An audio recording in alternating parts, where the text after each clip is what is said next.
Hello and welcome to Viewpoint. I'm joined today by Professor Oleksiy Haran. He's a professor of comparative politics at Kiev Mogila Academy. Professor Haran, many thanks for joining us. Thank you for the invitation. You come here to the studio just after the conclusion of the Munich Security Conference, and also it is, as you rightly pointed out, the anniversary of Minsk II, the peace deal signed between Russia and Ukraine to try to bring an end to the conflict in eastern Ukraine. What is, in your view, the biggest takeaway from the Munich Security Conference? It seemed like what we had there was simply the US and Europe more or less reiterating what we've already heard.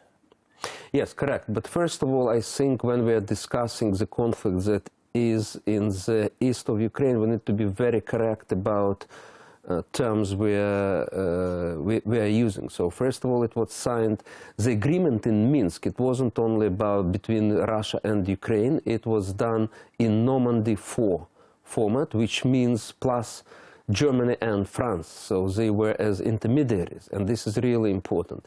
The second point is, actually, I don't like to talk about Eastern Ukraine because that's how Russia would like to depict the conflict, that it's a conflict within Ukraine which takes a lot of Ukrainian territory. In reality, the occupied territory comprises only 3% of the whole territory of Ukraine. And it's 1/3 of the Donbass. 2/3 of Donbass is under Ukrainian control. So, so we should be very clear about that. Yes. If we are talking about Munich conference, well, Munich conference is a place where deals are not reached, but the issues are discussed and messages are being sent.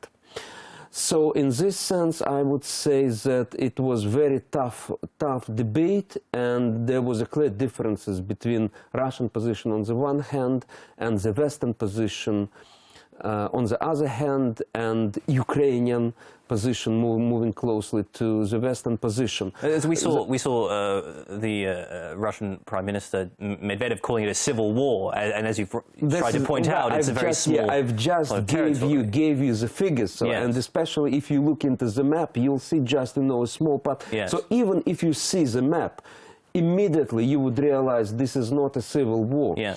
But that's how Russia would like to present it. And it tells us, doesn't it, though, that even now, almost 2 years after this conflict began, I mean, Russia hasn't really changed its position. It's still calling this a civil war. Correct. This is you know, Russians need to justify the aggression, you know, the interference. And we know pretty well that Russian troops, regular troops, are there, which Russia continues to deny, but this is a clear fact, and everybody knows about that.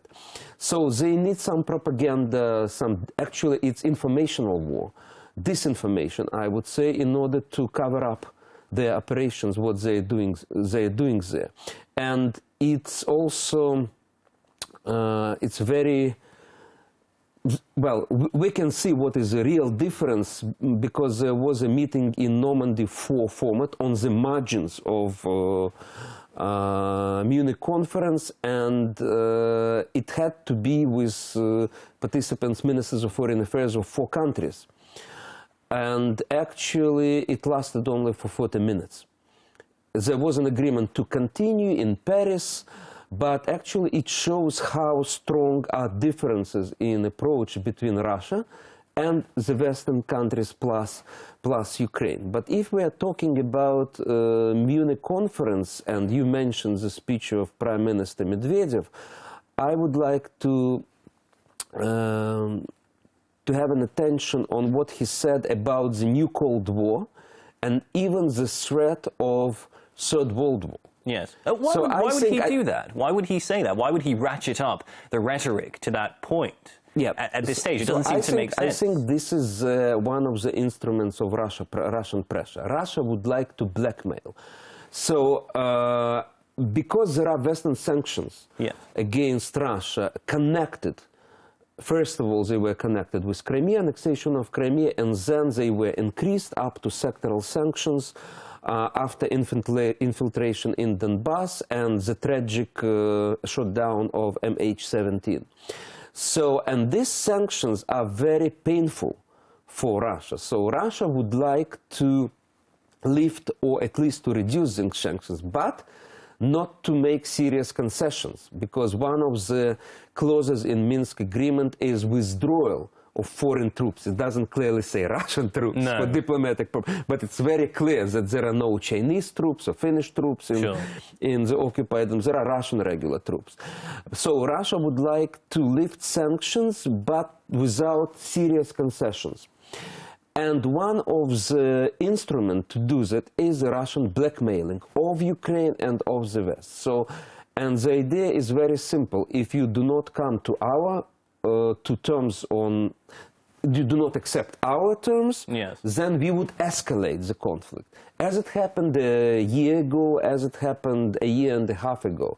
So the escalation of the conflict is one of the instruments which Russia would like to demonstrate to the West. But do you find that a credible threat? Do you think they could actually follow through with this? Because Russia is already in Syria, it's stretched quite thinly. And actually Russia is exhausted. So, and we need, if Russia would escalate the conflict, it would mean automatical continuation of sanctions, or even if increase of the sanctions, even supply of lethal weapons to Ukraine from the Western side. So I believe there would be no massive offensive of Russia. But given that, then, but they try to blackmail. But given that we ultimately believe that Russia won't actually militarily escalate the conflict, where do we go from here? Because if Russia militarily escalates the conflict, that gives the West justification to do something about it. But in the current situation, but what Russia can do actually, formally we know that there should be a ceasefire. The ceasefire was proclaimed in September 2014, and still we have shellings there. So what Russia will, I believe, will continue, they will continue all this, low-intensity conflict. So without massive offensive, but constant shelling, constant provoking of Ukrainian side, killing, we have losses among Ukrainian soldiers and civilians now.